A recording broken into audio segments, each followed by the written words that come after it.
Hi, Johan Öhman here. Good to see you. This is the part two of the chord progression.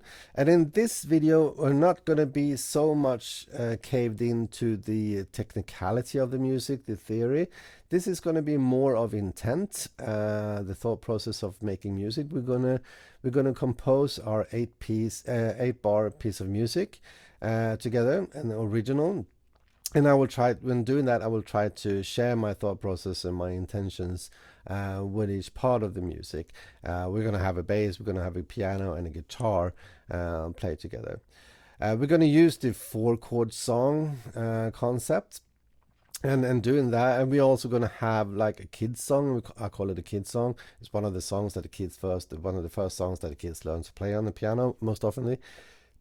We use that as a reference, but also using the chord progression, we can swap the chords a little bit back and forth to compare, and that would be a good thing. The essence of this video, though, the purpose of this video is not to put emphasis on the theory. What really matters is the practicality of the music.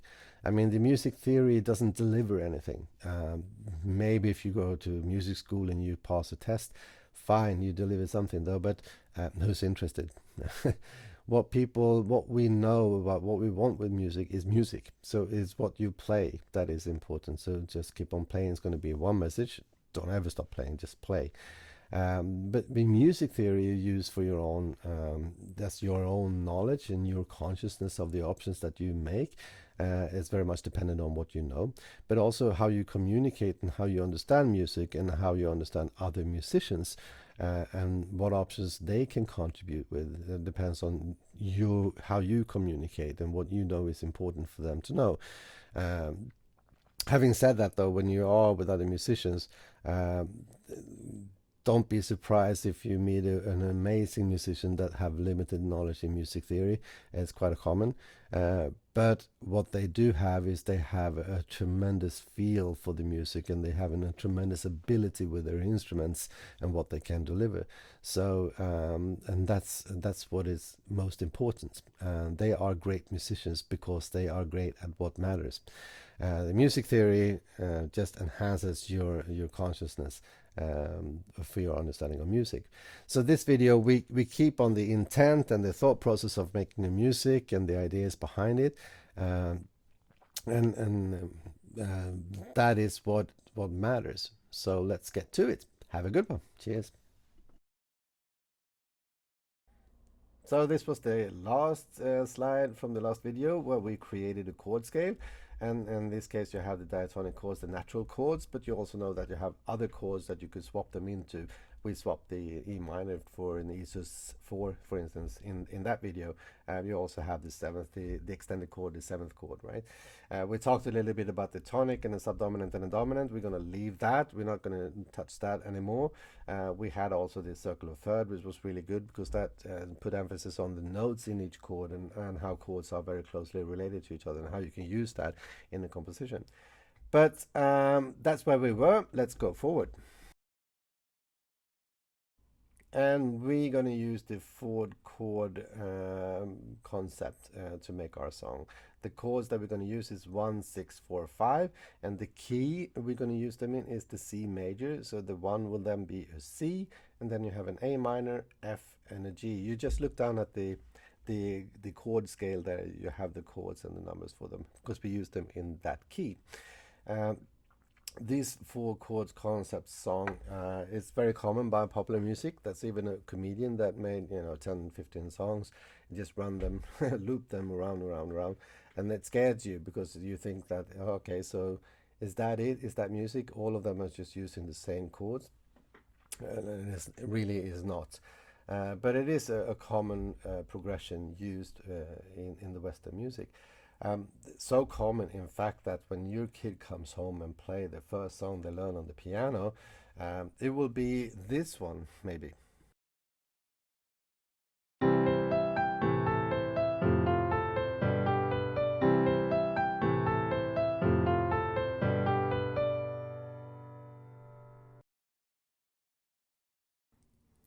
Yeah, we all heard that one, right? But let's use this little piece of kid song music piece as a reference. So we have that as our starting point, and we call it the kid song for this video. But what we're going to do then is that we're gonna compose an original. We're going to use the same chord progression and the same chord, and also on the piano, but we're going to add the bass and the guitar to it. And at the end, there we can compare it with the kid song, and that kid song. Then I'm also going to add the bass and guitar on the kid song, so we have a perfect, so we can compare them equally. We start with the left hand on the piano.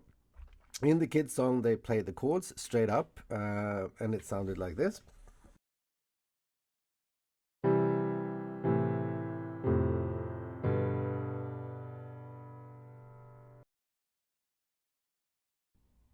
And that was nice. But for our song though, we're gonna use the inversions of the chord. The kid song there, that was really the first inversion. The first inversion means that you have the root note as the lowest note in the chord, and the other two notes in the triad would be higher. So you have the first inversion. If you look at the C, the first chord that we have in our song, that's the first inversion. If you want to see, and then we have a second inversion. The second inversion means that you have the root note in the middle, and you will have one note that is lower and one note that is higher. You find that on the F, the first F there, that's the second inversion. And then we have a third inversion, that would be the A minor next to the C, the second one. That has the root note as the highest notes, and the other two will be lower. And by doing this, we want to create the motion, the sense of emotion, the sense of a journey, that we're going from one place to another, how it hooks in together. It just smooths over the travel. That's the idea for the left hand of the piano, and it will sound like this.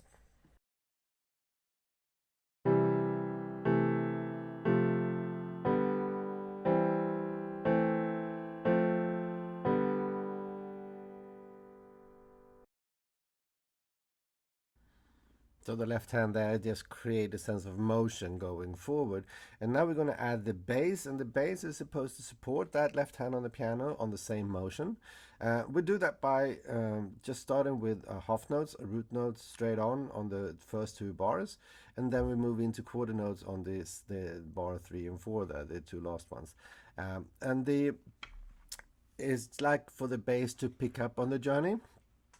So first it just stays stationed on the journey, and then it picks up on the journey and start its travel with the left hand piano. And that's why we use the notes 1, 3, and 5, but we use them in that order, so that the bass support the left hand on the piano on that journey. Have a listen.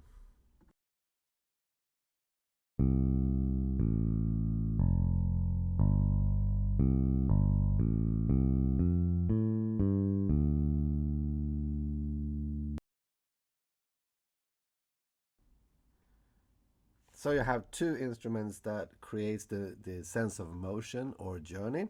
Now we need a rhythm part of it all. I'm going to use the guitar for that purpose. That's going to be the role for the guitar. We create that by we want to have a sense of wave or pulse into the music. So we use the guitar and then play the arpeggios. And arpeggios, we do that by placing the quarter notes in the middle and surround them with 2 8 notes on each side. That will create a certain rhythm feeling into this journey, which I think is very important.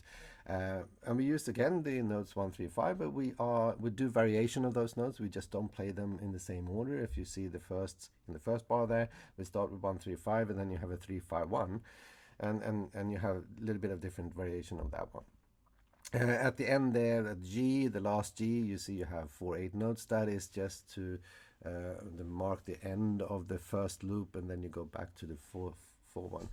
It sounds like this. If you want to play it also, sorry, if you want to play it on a guitar, I have the fretboards there on top. You see the notes to play, and you see down there in what order you play them. So have a listen.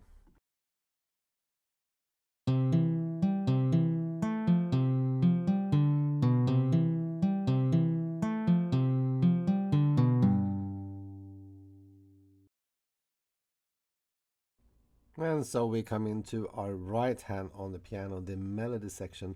And the role for the melody section that we're going to use is to tie the whole song together. It's going to tie the sense of journey by moving up and down the notes, and it's going to tie the rhythm section by using the quarter notes and eighth notes. One basic rule you have one basic rule you have in music is repetition and variation, or repetition and innovation. It depends on who you speak with. But it comes from the fact that you, as a listener to a piece of music, you like to know that you stay in the same song. So that is the repetition part. But you don't want to get bored. You need a variation. And in this song, to create that, we have two lines of melody. So the melody gonna span over 8 bars, not 4 bars, which gives us a little bit more space for the variation. And we create this, if you start with the variation, we create the variation with the 1, 3, 5, not doing them in the same order. And we also swap places a little bit. If you see at the end there of the first line on the melody line, the quarter notes comes at the end. Otherwise, the quarter notes comes in the beginning, followed by 2 8 notes. And the reason we do that is because we want to prepare the listener for a continuation. It's not the end. It's just a path going back again. So it's like a push to the second line. We used if you see how we the variation is there between the notes, and how we tie it together. The tie for the journey of the bass and the right hand and the left hand on the piano is the move up and down the keys, all the notes in the scale that we move up. So you're going to hear that. And how we tie it with the rhythm section is actually we use the same idea of quarter notes and 8 notes, but in the rhythm section we had the quarter note in the middle. Here we have it either in the beginning or at the end, and that is just to add to the pulse of the music, so it doesn't fall into the exact same beats. They actually have a slight variation where they do not just stack on top of each other, but they complement each other. That's the sense that you want. And if you see the G there in the second bar, you have 4 8 notes. In the rhythm section, you had the 4 8 notes in the fourth bar, the last bar, right? So that's also a sign where you don't want everything to be just stacked on top of each other, because that sounds boring.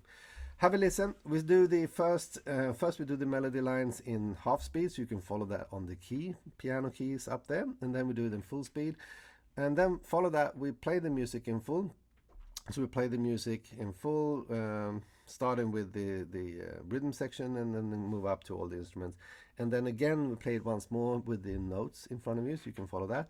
And then after that, we do the kid song, and we bring back the kid song, but we add to the kid song, we add the bass and we add the guitar, so we can compare. So we play the kid song, and then we play our song again and the kid song, and then we can compare what this sounds like. What are the differences?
I think it's interesting, right? So the kids' song and our song, if we compare them, we use the same key. It's a C major. We use the same chords and we use the same order of the chords. It's the 1 6 4 5. We use the same notes in each chord. It's the 1 3 5. That's the only one we use. We have the same time signature, the 4/4 or chord notes in 4 bar. We have the same tempo. It's 120 beats per minute. We have the same instruments, the piano, guitar, and the bass. And the tone of each instrument is the same. We haven't added any special tone to the instruments. They're all the same. So given that we have all this the same, what is the difference? And the difference is how we play them. We made it to our song. So we in our song that we used inversions on the left hand of the piano to create the journey, and we have a repetition and variation in the melody on the right hand of piano. We use arpeggios to create rhythm, and that also had variation in it. It's a 1 3 5, and then given those variation and pauses there, we have accent notes. We can accent notes in the song by our choice, and the bass line, it was not just on the root note. Is actually created something that we can call a walk-in bass line, so to speak. So this is a very big part of, I mean, your intention to the music, what you intend to do with the music creates the outcome of the music, even if you use the same chords and the same tone, and it is so much more that comes into play when you listen to the song, and we just illustrated that with our song. Now, having said that, yes, the kids song could be a good intro part to our song because they fit together. They use the same chords, they use the same chord progression, and everything. So there's so much similarity between them, so that you could combine them into one song. But they do sound different, and this is not the only way you can do it. I mean, let's do another experiment here. Leave the kids song for now. Stay with our song. Let's say just we keep our song just the way it is. We just change the chord progression. Let's try different chord progression. You're not bound to do 1 6 4 5. You can, if you swap them around, see what happens. So let's do 3 examples. We start with our song and then we do 2 different chord progression and see what that sounds like.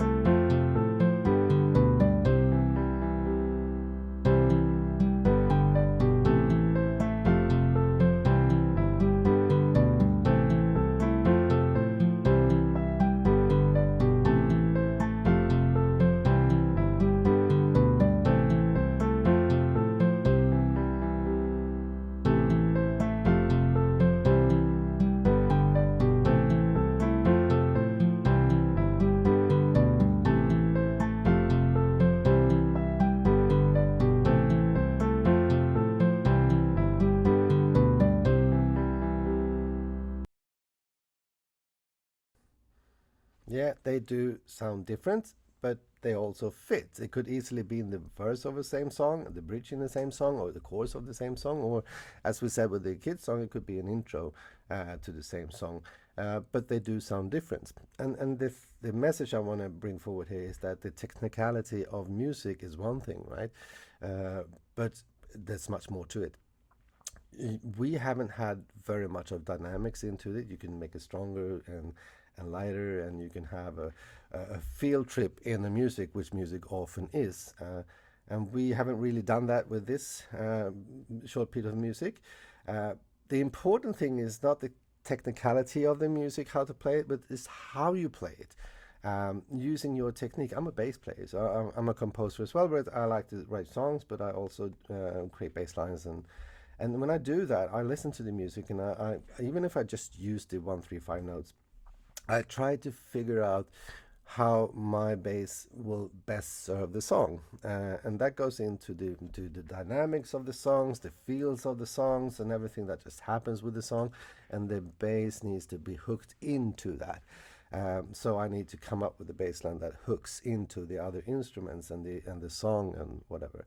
So the feel is very, very, very much into play here when you create music, or you just do bass line, sax solos, guitar solos, piano rhythm, whatever you do. The feel of the music is extremely important. Then also we use the same tonality in each instrument. If you change sound, musicians are obsessed with sounds for good reason, because that makes the difference. You can play this, and if you add tons of distortion to this, you even change the genre of the music. It maybe becomes a hard rock song, in a sense, right? So there's so much more to it than just the technicalities. And how you play it is the most important thing. That's why I say that, yes, knowing music is good, and do that. That gives you options. Knowing music theory, at least on a basic level, will table out options for you to choose from. But how you choose is your choice, and how you play is your choice. That's your play. That's the signum of you. And that's what you develop as a musician. So play is the most important thing. Just continue to play. Play with anything, play records, play with each other, just play.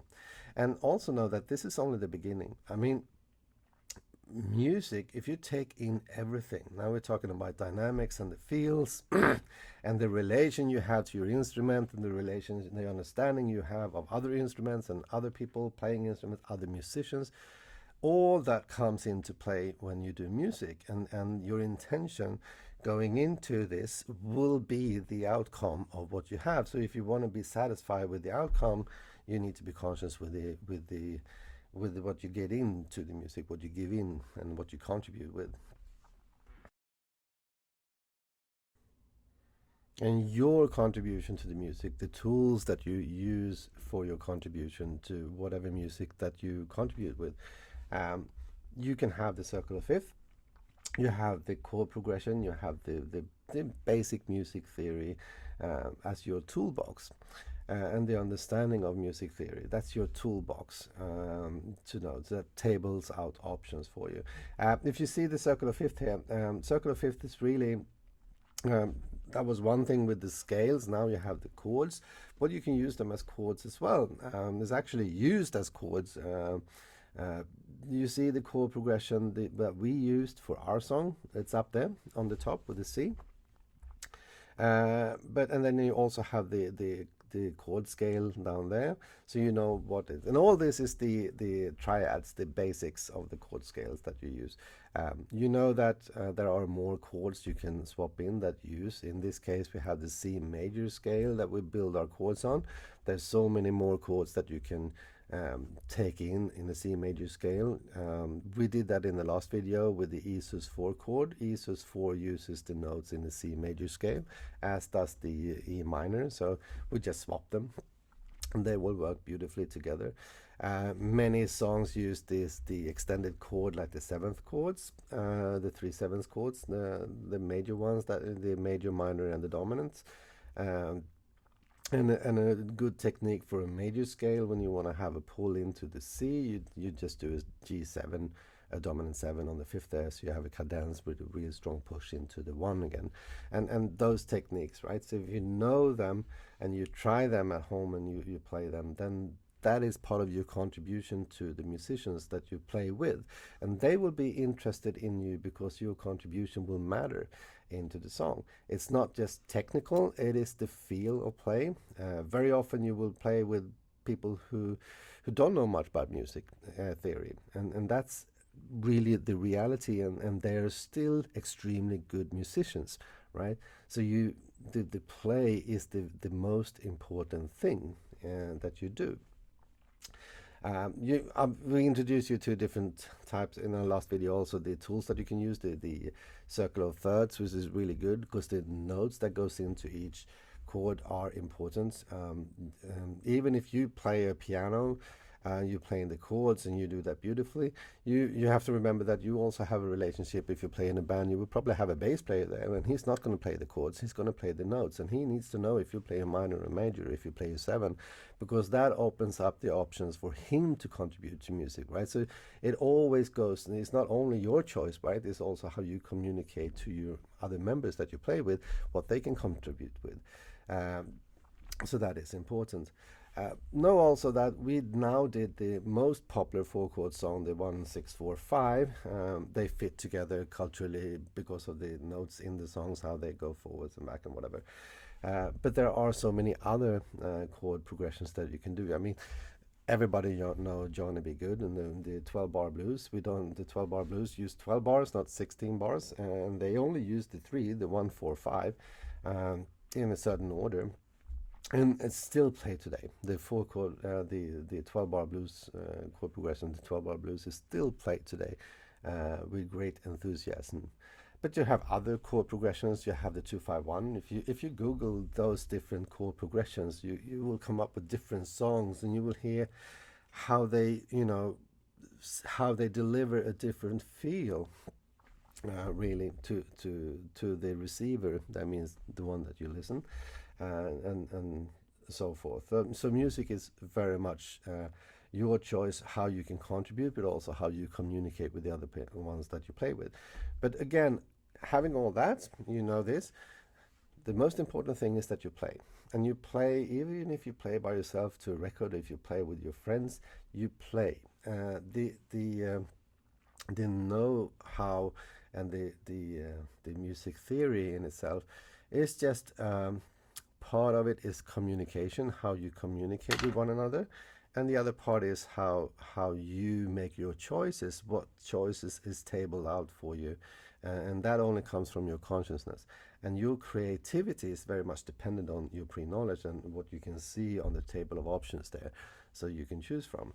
And that is what the music theory brings. But what you bring is the play and the technique of playing, and how you handle your instruments. And if you, I mean, I play the bass, and there's so many different techniques I can use only with my right hand, which pick the strings, that will give different tones and contribute to different options that I have for a piece of music that I'm playing. So I hope that these videos have given you some meat to chew on from the bone regarding music. It is awesome, so awesome, just to play music and be part of music and even listen to music. I mean, we all have a relation to a song, and it's all related to an event. I mean, the first love and our song and whatever, right? It could be sadness, they remember a person that passed away, and whatever. So music are important in our lives. It's such a big part of our lives, and that's actually that's global. It's important, even though we should know that the music theory and the culture of music difference around the world. What we talk about here is the Western package of music theory, basically, right? There are other theories as well. But to do them, to play, gives such a joy to listen to them. And you also know that if you do it good, the receiver will enjoy it as well, and that makes it worthwhile doing it. So I hope that this has given you some more meat to bite on. Good luck. Just one last word. Don't forget to play. Play is the most important thing. You have a really good one. Have a good one. Cheers.